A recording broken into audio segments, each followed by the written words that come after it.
Kita lanjutkan lagi tentang unsur yang sekunder yang kedua. Kita bicara tadi tentang magnesium, ya.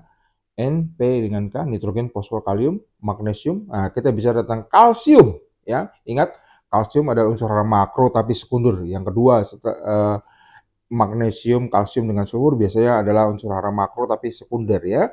Penting juga untuk tanaman, tidak ada yang tidak penting karena untuk kebutuhannya dia. Di mana pupuknya? Ya, tidak banyak juga. Perhatikan yang mengandung kalsium, ya. Perhatikan. Ini kalsium. Oh, ini enggak ada nih.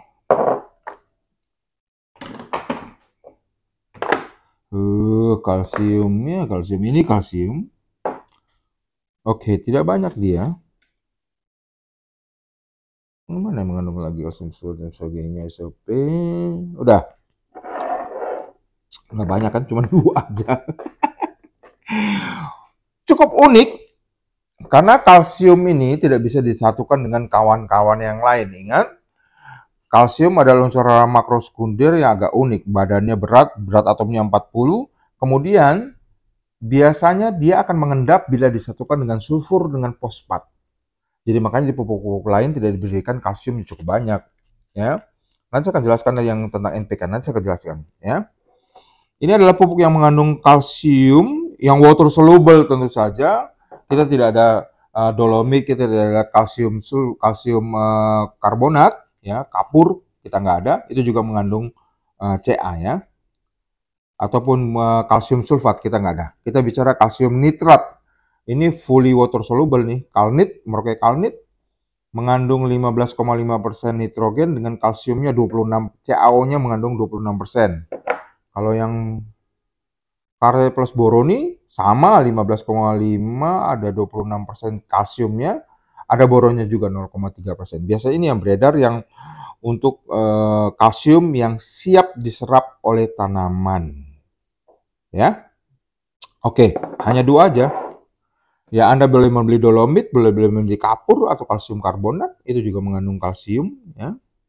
Sebenarnya pupuk-pupuk ini ada kalau membuatkan dari bahan bakunya adalah dari dolomit ataupun kapur pertanian, itu mengandung juga ada kalsiumnya.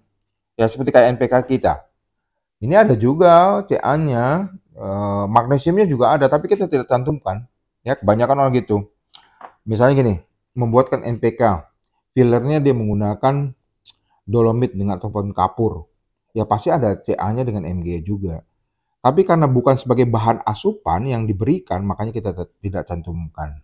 Ya, kalau kita kasihkan, berarti dia sebagai konten. Ya. Biasanya ada sedikit-sedikit dalam mengandung Mg dengan Ca juga di NPK itu biasanya.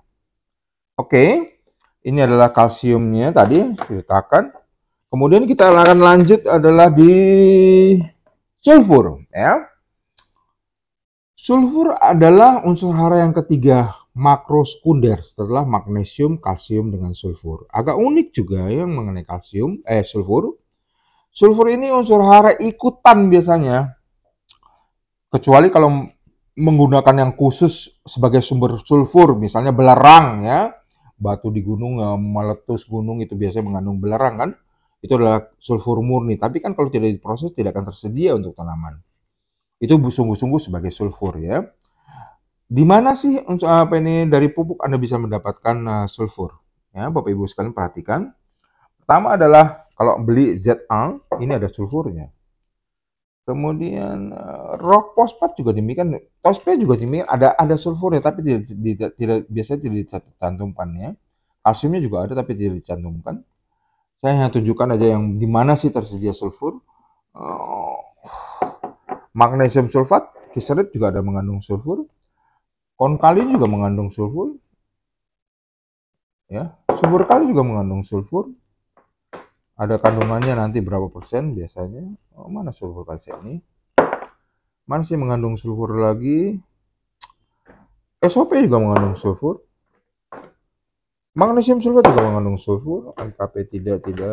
SOP mengandung sulfur, ya kan?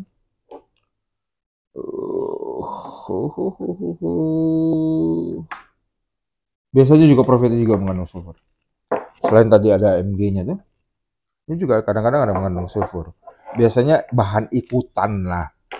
Biasanya unsur hara sulfur itu biasanya tidak kita deklarasikan, dia hanya bahan ikutan sebagai ikutan campuran dalam pembuatan pupuk. Tapi kalau dia besar ya kami cantumkan. Misalnya begini, kita tahu kiserit adalah magnesium sulfat, inilah water yang untuk diaplikasikan tanah. Ini adalah water soluble ya. Biasanya adalah karena dia kiserit magnesium sulfat untuk di tanah katakanlah mengandung 26 dengan 21 ya. Biasanya 26 21 magnesium sulfatnya. Ya, ada sulfurnya. Misalnya gini, Solumac misalnya 20% sulfurnya, biasanya 21. Oke. Ini juga ada. Ini Solumac malah 17, malah karena brandnya berbeda, sulfurnya ada lebih rendah 17%. Biasanya kiserit itu 21%. Anda beli ZA, ya wah ada sulfurnya 21 dan 24. 24% sulfurnya kalau beli ZA. Karena ada nitrogennya juga dalam bentuk amonium, juga ada sulfurnya. Demikian juga konkalin juga ada sulfurnya nih. Kalau nggak salah 6 atau 4 mungkin. Coba lihat berapa tuh.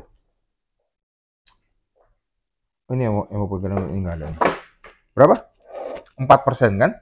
Jadi dalam ikutannya adalah karena buatnya dari KCl plus kiserit tambah boron ya ada pasti ikutannya dari sulfur yang mengandung 4% sulfurnya.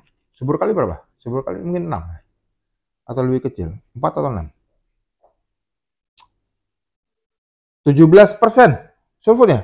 Oke, lebih tinggi. Ya, subur kali. Tapi dia K-nya berasalkan dari K2SO4. Tadi saya jelaskan yang video yang tentang unsur hara kalium ya. Oke. Ini juga K2SO4 water soluble, ada sulfurnya 52% kaliumnya dengan berapa nih? 18% sulfurnya. Tinggi nih, sulfurnya ada. Ya. Magnesium sulfat juga demikian. Ada 13% sulfurnya. Ini SOP. Oh, ini yang di tanah. Yang ini water soluble. Sorry. Bentar. 52, oh sama nih. Sama. Ini bentuknya aja berbeda. Warnanya berbeda. Ini juga demikian ada sulfurnya. Nanti dilihat profit itu ada serinya, ada berapa mengandung sulfurnya ya. Ada ikutan, jadi mengandung sulfur. Oke, demikian tentang unsur hara semuanya. Kita akan lanjutkan nanti tentang unsur hara mikro ya. Sampai jumpa.